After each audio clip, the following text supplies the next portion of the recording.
Hello there, I'm Kios Ronan Beatmaker, and on this episode of the Monday Mindset, we're going to be talking about freedom.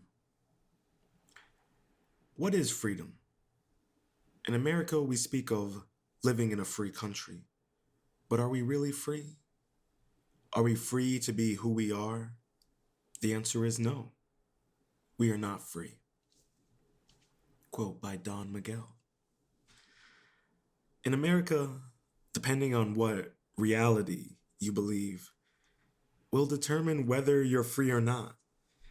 That is the beauty and the curse of the American dream. Because depending on the reality you see determines the American dream. They say beauty is in the eye of the beholder. I say freedom is in the eye of the mind. Who are we to break free from the chains and place those very same chains upon others? Is that what it means to be free in America? Depends on which reality you choose to see. Who stops us from being free? With the past 4 years that America has faced, I feel this question is more prevalent now, more than ever. Because as Americans, we claim that the government, big pharma, capitalism, corporations, fellow Americans, friends, family, the man, they are all the reasons or individuals that are preventing us from being free. In my opinion, that's a lazy excuse. That's the victim mentality. I say you can be the hero or victim of your own story. Now, what do I mean by that? What do I mean by you can be the hero or victim of your own story? You know, if anyone who's listening, if you're one who enjoys fictional stories, movies, whatever, Joseph Campbell's The Hero's Journey is quintessential in many ways. It's evolves over time as as people take the core beliefs and the core tenets of the hero's journey and apply it to, the evolution of our social and cultural entertainment. Um, and, I always say that, we're all on our hero's journey. Um, but you can choose to be the hero, you can choose to be the victim of the story. Um, and, that same mentality applies to life. It applies to responsibilities, it applies to choices, who you are as a person, because, you know, how many of us have or know people or are struggling with kind of that, playing the victim? Always, we don't, oftentimes we're not holding ourselves accountable for certain actions or situations that take place in our life. And we tend to blame that on other people by, creating these excuses as to why that person or situation is preventing us from, you know, moving up in, the hierarchy of your job, getting opportunities, whether it's, whether you're in the art world or in the entertainment business. Um, you know, you tend to say, oh, well, that person, they took the job that I wanted, or, well, I stayed late for work, overtime for hours, yet that person still gets a job. That all that kind of, victim blaming, that, they are doing something to you inadvertently that's taken away opportunities or whatever it is for you in your life, whatever's going on. It doesn't have to be at work, it can be with relationships. But you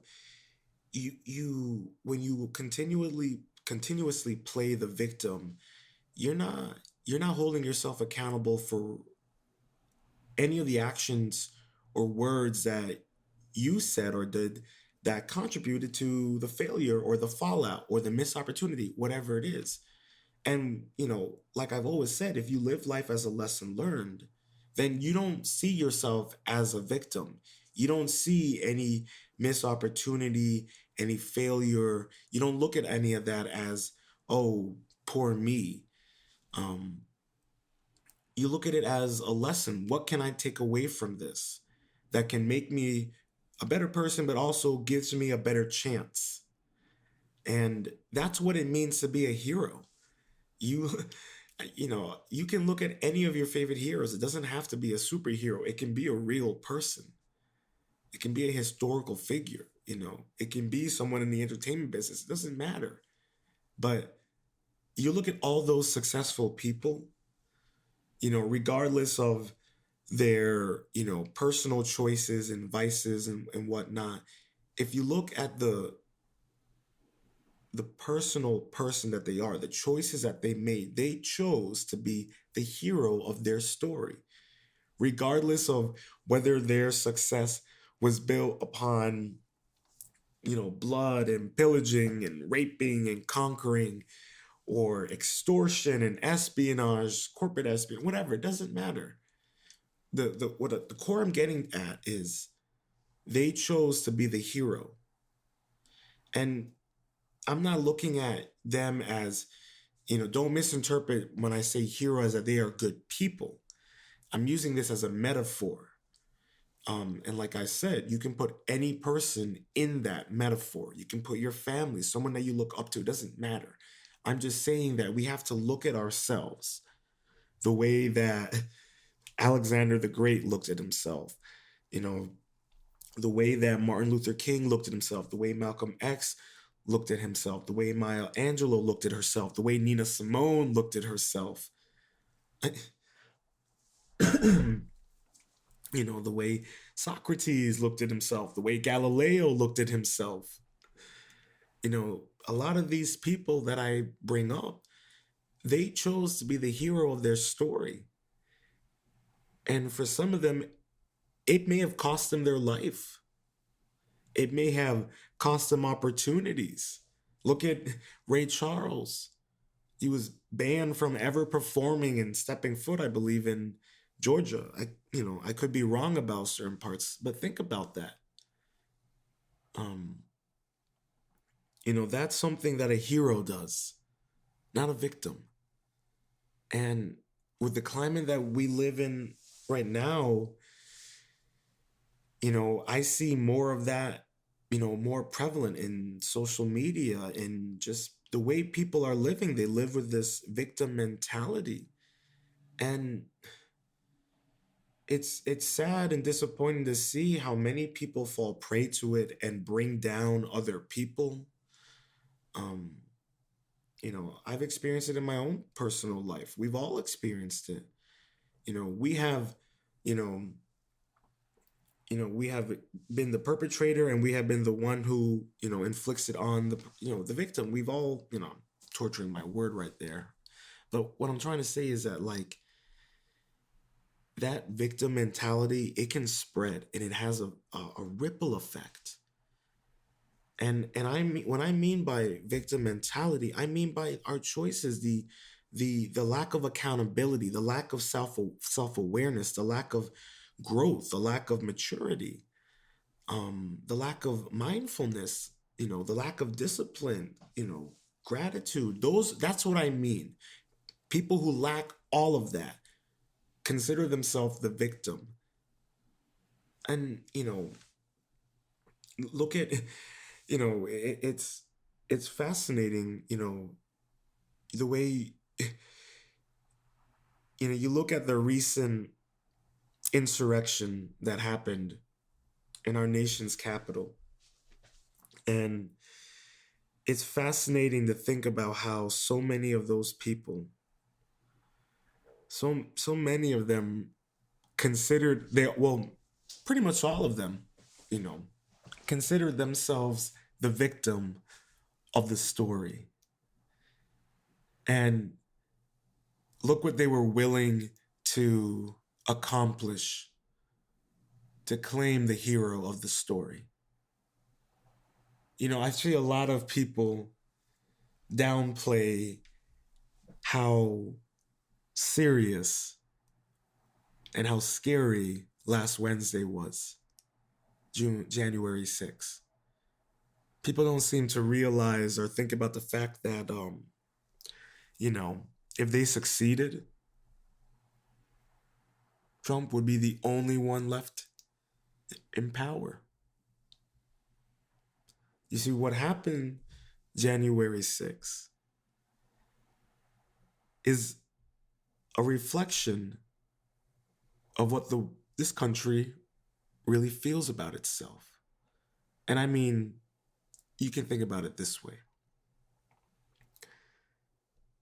The victim mentality that the white supremacists have instilled upon themselves through the politics, through entertainment, through education, finances. And it's ironic to think about the fact that the very concept of our freedom only applies to a certain color of skin. And that certain color of skin considers itself the victim of this great country. You have to love the irony of that. Yet you look at the many heroes of civil rights, whether it's for Black rights, gay rights, religious rights, they never claimed themselves the victim. They knew they were already the heroes. Because the reality is that in America, the victim and the hero, it only applies to the color of your skin. And we need to keep in mind that right now we live in a time where, had they succeeded,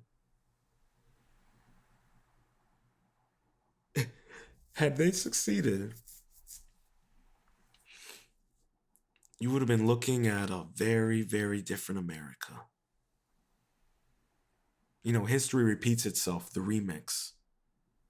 And that's what we could have had. Especially when it comes to our freedom as individuals. Do you think any of those people who stormed the Capitol believe in individual freedoms?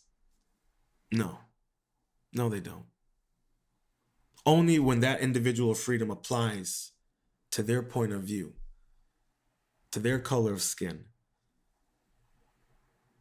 But it's ironic that the very people who maintain that status quo were nearly killed by the very people who helped them maintain that status quo. Freedom is a funny thing when politics and race get mixed together.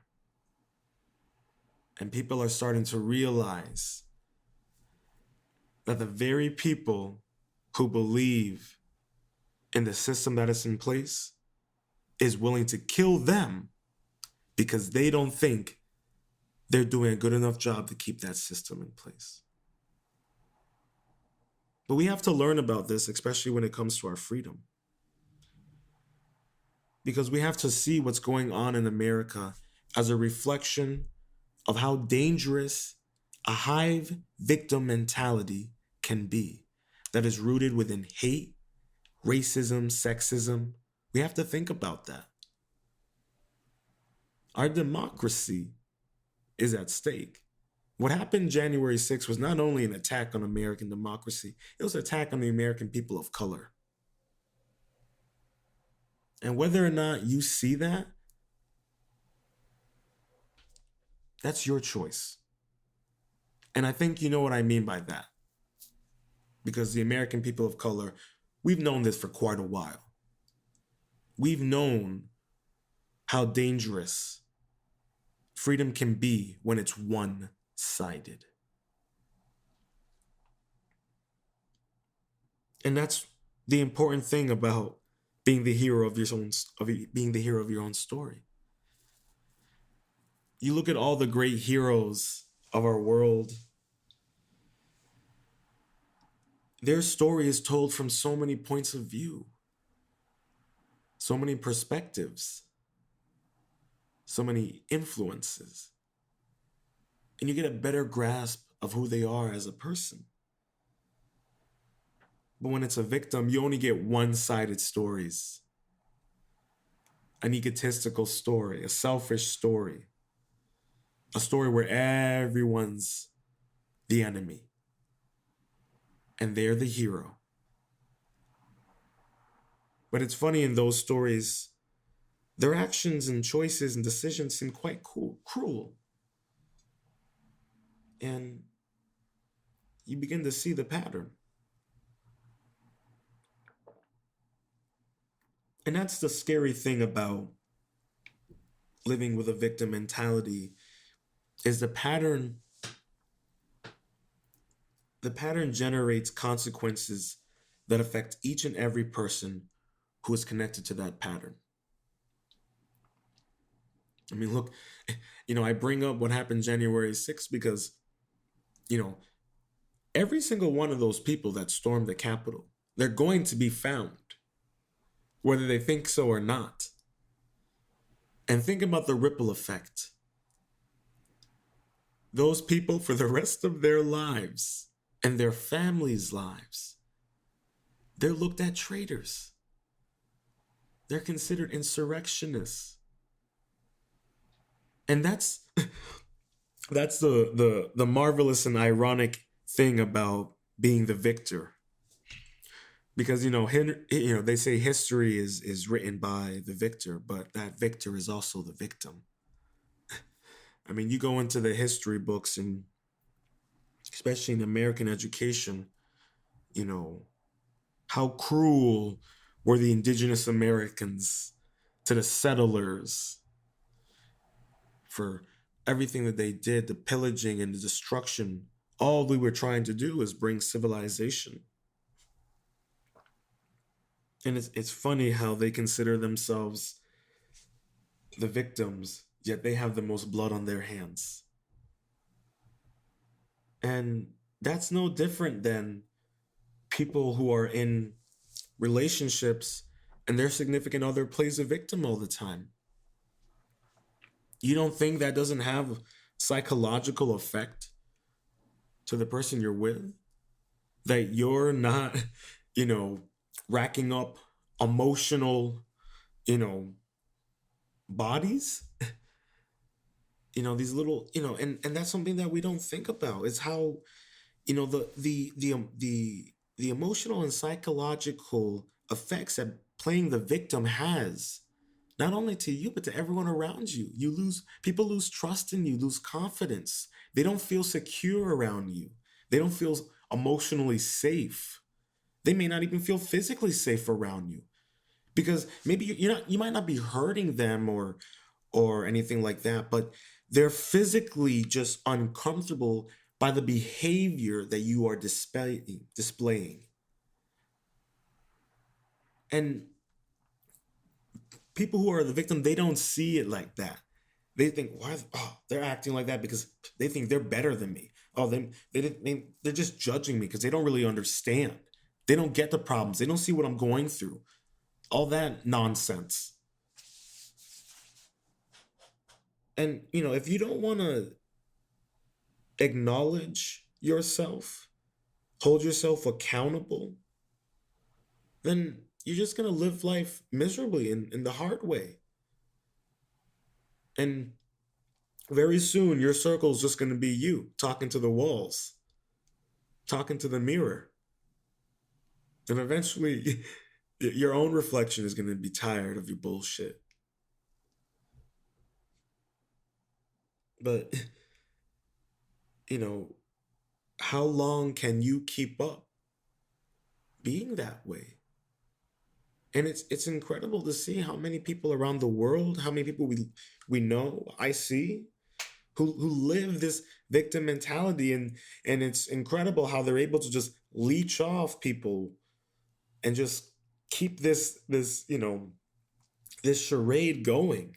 And some people enable it because maybe you need them in your life. Maybe you're just creating excuses. Maybe they just beat you down emotionally through your insecurities. And that's the dangerous thing about people who play the victim. They're dangerous people. They know how to manipulate you. They know how to use you against you. See the flags. See the red flags. They can be family members. They can be friends. It can be your significant other. It's not worth it.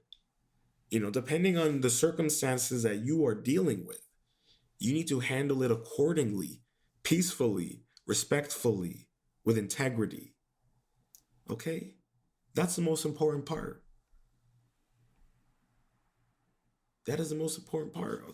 Remember, be impeccable with your word and always do your best, regardless if the situation is a painful one and you have to break it off with someone, family member, a loved one, a friend, because their mentality, their lack of accountability, their victimness, their victim mentality, that behavior, it's eating away at your integrity. It's eating away at your goals, your dreams, your ability to succeed, to move forward, to grow. You don't need that in yourself. You don't need that. You don't need people like that in your story. Sometimes that is a challenge to face. And that's one of the journeys of the hero's journey to the abyss. And sometimes being in the abyss means crawling out of that victim mentality, crawling out of that relationship that is soaking you away, that's taking away from your story, that's preventing you from being the hero that you really are. Because they have manipulated and tricked you and convinced you that you're the villain and that they're the victim and they are the hero at the same time. That's not how it works.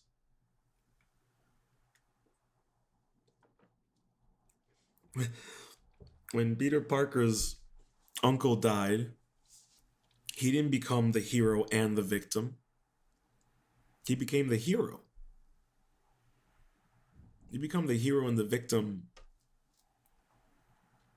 You begin to lose your moral compass. You begin to lose your integrity. What was it that I don't know, you become the very thing you're trying to destroy.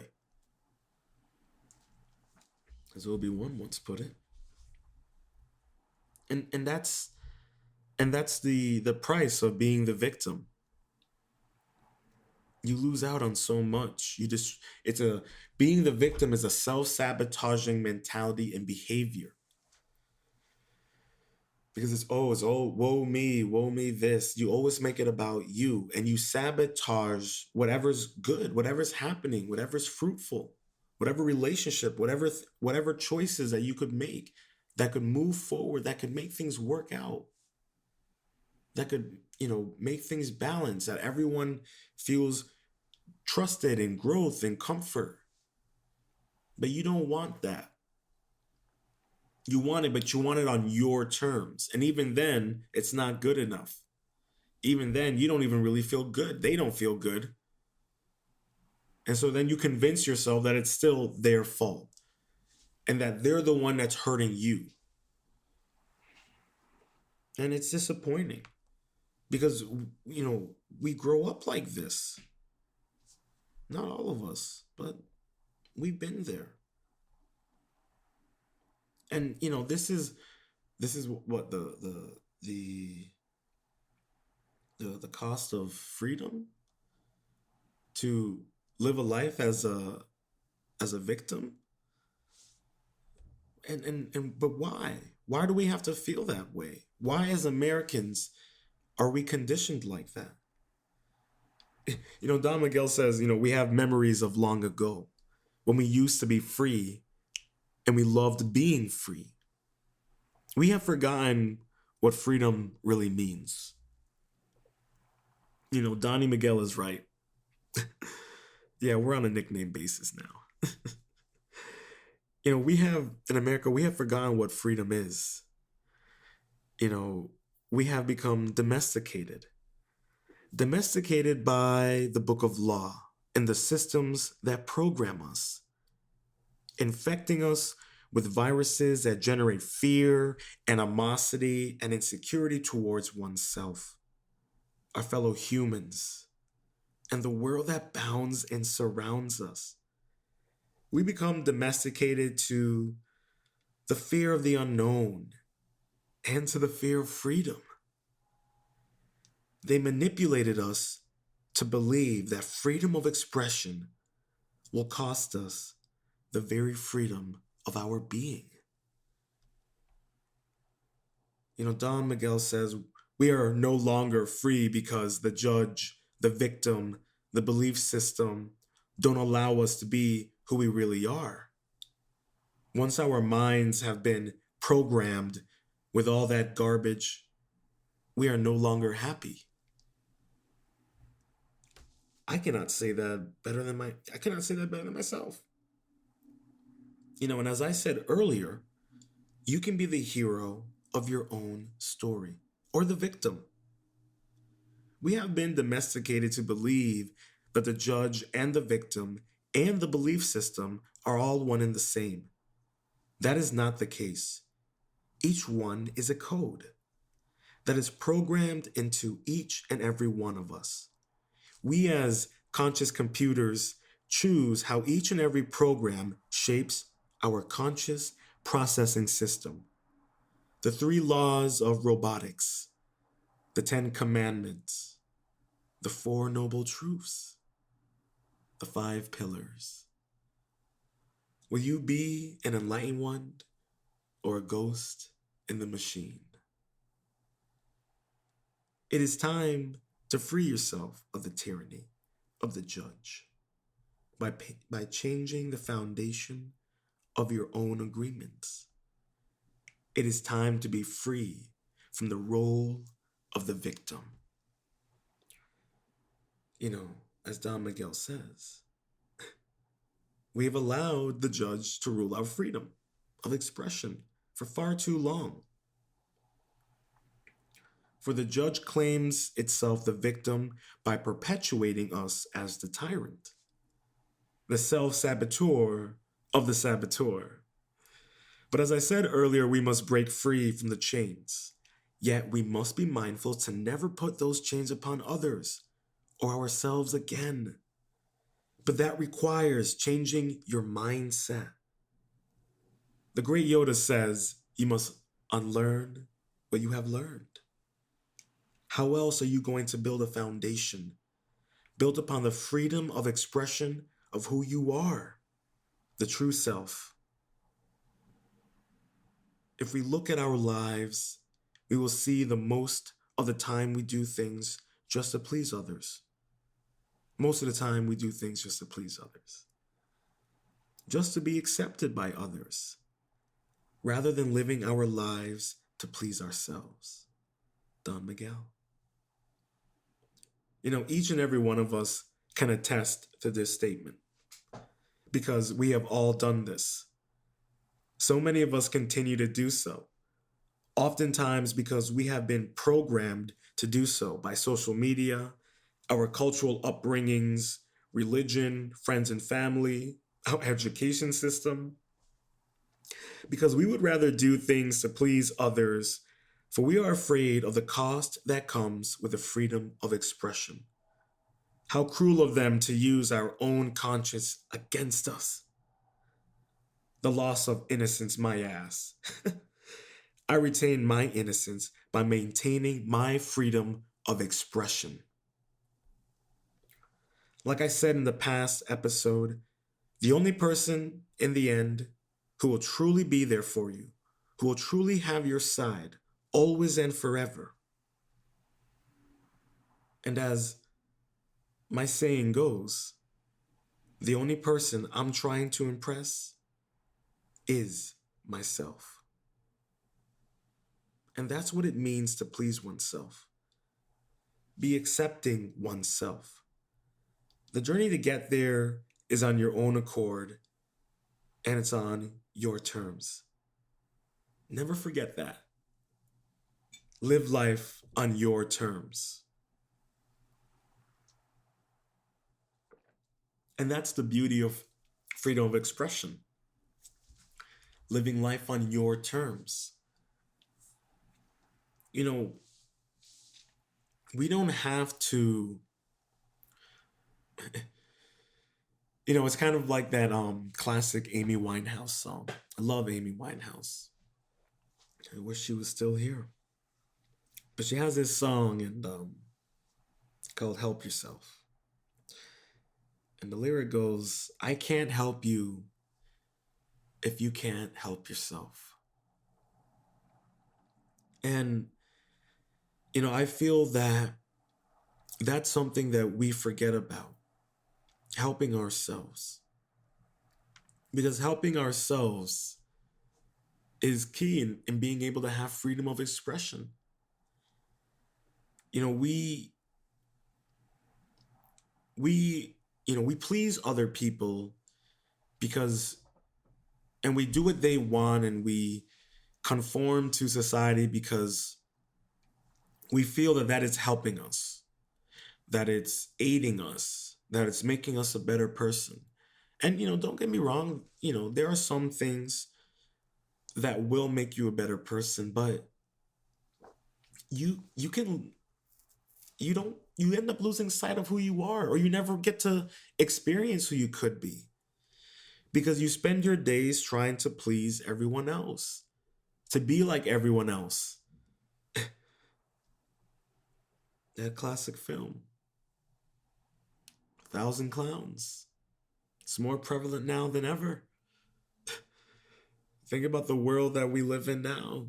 Whether you're on TikTok, Twitter, Tumblr, just 1,000 clowns clamoring on their phones, typing away, posting away, selfie away, to be accepted by everyone else. I mean, how many of them are not even living their true self? They don't even look like them true self. I mean, I saw a photo of Kim Kardashian, and they had a picture of her natural skin color and the spray on or makeup non-washable nonsense she's putting on. And I'm like, yeah, you're white. Why are you like, it's fine. It's okay that you're white. You don't need to pretend to be black or Latino. It's okay. You're European. It's fine. I mean, it's like, look at, whether, cultural appropriation is, it's a tricky slope, but I think there's something more deeper within cultural appropriation or any of that kind of stuff is the they don't accept themselves. So they feel that it's like this weird twisted way of pleasing others by, looking like others. It's ironic how much they, degrade and put down, you know, black and Latino beauty, but at the same time, and culture and style and music and grace, but at the same time, they can't wait to use it. They can't wait to make it look cool or make it look black, but it's not black. And I'm using that as an example, but there are so many examples of us doing things to make other people look good because we feel that it makes us look good. How often are we wearing clothing or talking or hanging around certain people because maybe the insecurities and the way we were brought up at home is telling us that we need to be around those types of people, but we don't even feel comfortable being around those types of people? Or maybe there's a person that we like or we're interested in, or our best friend who we grew up with, they are you know joining these groups of people that Whether, they're good people or not, doesn't matter. You don't feel comfortable being part of that group. You don't even feel accepted. And you're starting to notice that even your closest friend is starting to not accept you. And so then you don't want to lose that friendship. But then I ask, well, it doesn't seem like this is a healthy friendship to begin with.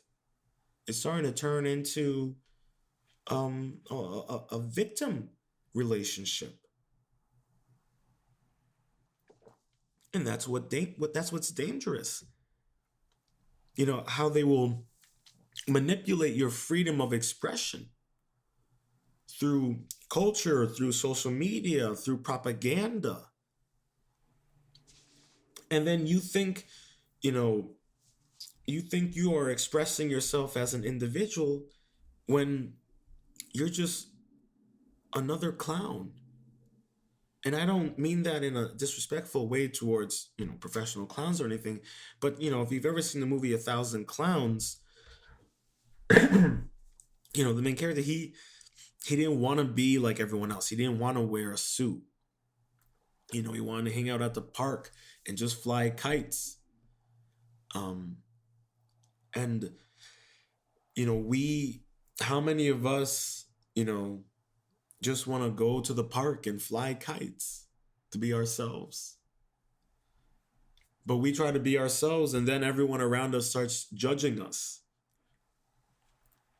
Why are they judging us? Because they've lost the will to fight for their freedom of expression. They have given up on being the hero of their story. So they play the victim by making you look like the villain for expressing yourself, for doing what makes you happy. And that's a system that's in place. It can be your friends, it can be your family, it can be your employers. You know, I will never forget, I had an ex girlfriend, and she would tell me, and this was right around the time that I was, you know, like, man, I can do music. I really like this. I want to invest in this. I want to do this. Um, and I was looking to going to school for music, and she was an artistic gal herself, but she always made excuses for why she couldn't pursue her art, why she couldn't do her art, why she couldn't go back to school, all these things. And I would call her out on it.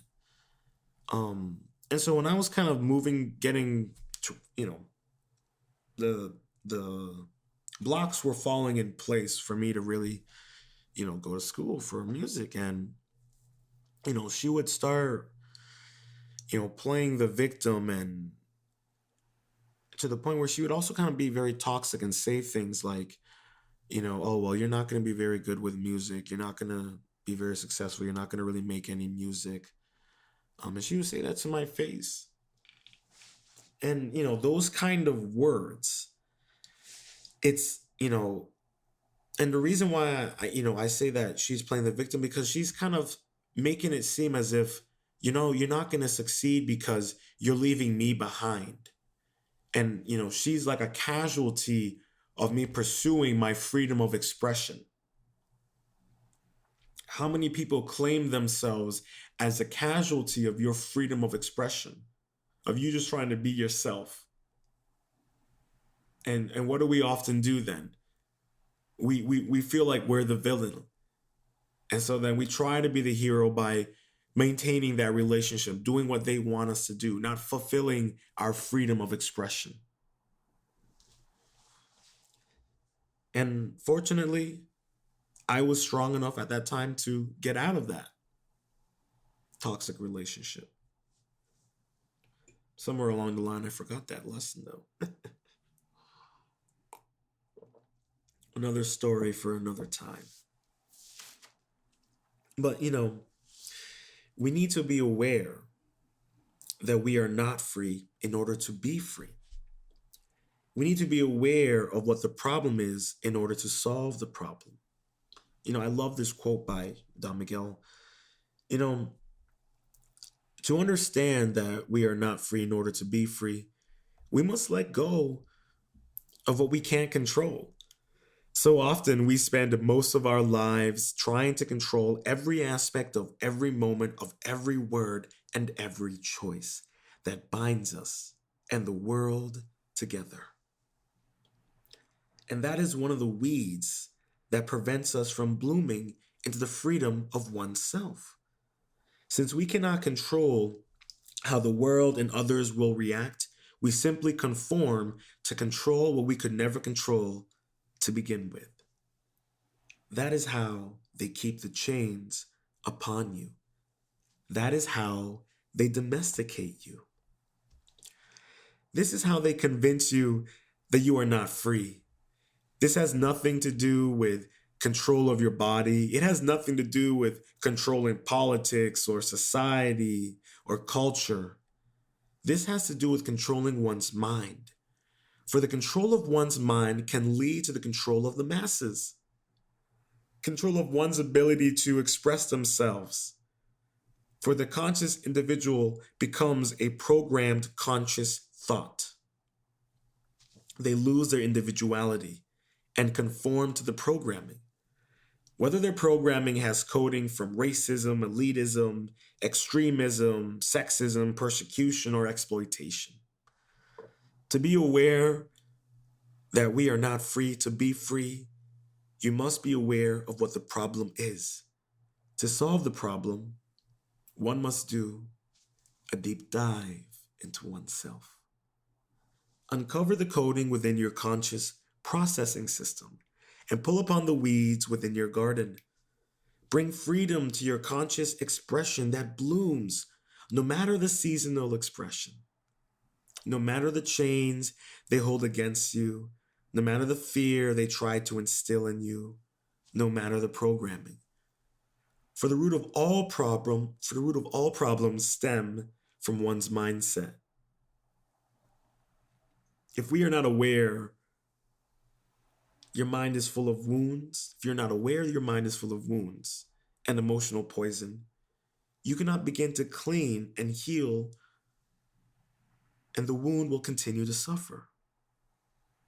This is beautiful by Don McGill. It's an absolutely beautiful statement. Because, how can you be free if you haven't even fully healed? Those wounds can run deep and the infection spreads. The poison can become everlasting. You can break free from this cycle. You can break free from the chains. You can break free from the fever.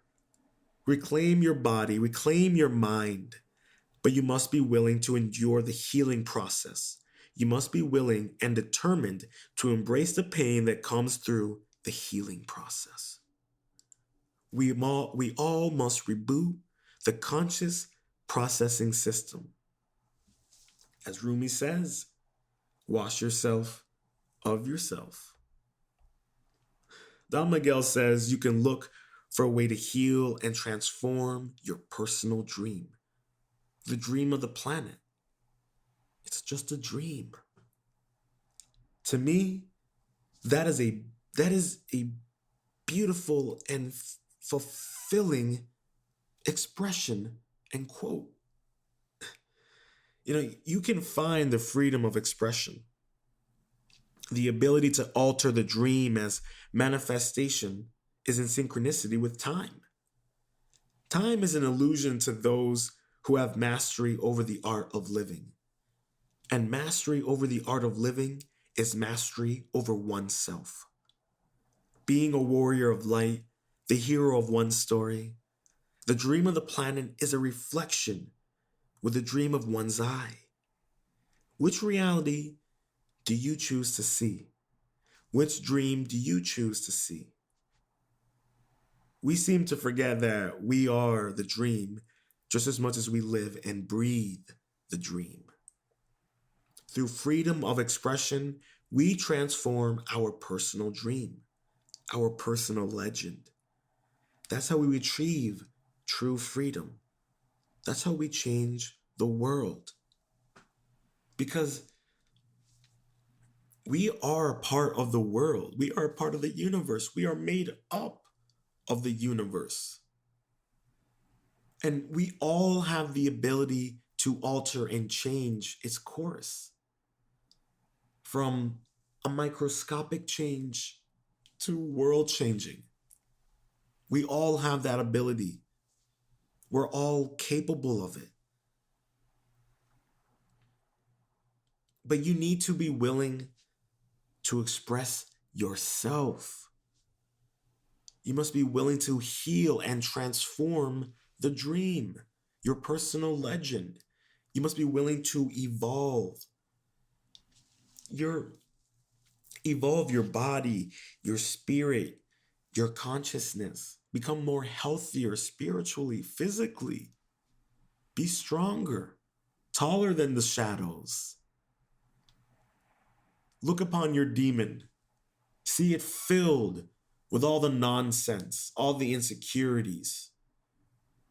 And watch yourself. Look into the eye of your demon and embrace the unknown. Because you're not afraid of what's behind you. You're not afraid of what's in front of you. Because you're here and now. You're in the moment. And that is what true freedom of expression is. Being in the moment. Living your life on your terms. Not in the terms of the future or the past. Not in the eyes of someone else, but in yours. You're the only person that matters. Your freedom is all that matters. And the freedom that you prescribe to yourself, it will spread. Other people will want to take that same medication. They will see how much you bloom, how much you grow, how much you expand, how large your garden becomes. And they see themselves and they want to become a gardener. They want to pull away the weeds and bloom true and free. Through freedom of expression, we transform our personal dream, our personal legend. That's how we achieve true freedom. That's how we change the world. Remember that. Because as Don Miguel says, that is why it is important for you to master your own dream. That is why the Toltecs became dream masters. Your life is a manifestation of the dream. You see, within the life that you manifest in the dream, you will find your freedom. You will find what it means to be alive. But freedom is only for those who are willing to be the hero of their own story. To live life through eyes unclouded by hate. For our freedom is McDub. It's up to oneself to determine the outcome of one's freedom. For the outcome of one's freedom is a representation of one's expression. Your expression is your life. And through the dream, the manifestation can be actualized. You can be the myth that is written in the truth of legends. The freedom of expression that leads by example. A call to action to your fellow humans who battle resistance. To retain, reframe, and reprogram their conscious processing system. To express the freedom within the mind's eye. To live one's life as the universe desires to be. I hope you enjoyed this episode of The Monday Mindset. To learn more about myself and how you can support The Monday Mindset, head over to my Patreon page at Ronin Art and Music. That's Ronin Art and Music. If you're listening to this on your preferred streaming service, please make sure to subscribe. If you're listening on YouTube, make sure to subscribe, leave a comment, and review. Slap that notification bell. On iTunes, please make sure to subscribe, rate the podcast, and leave a review, as this will help me and the podcast grow. Stay positive, stay focused, stay true, and much love.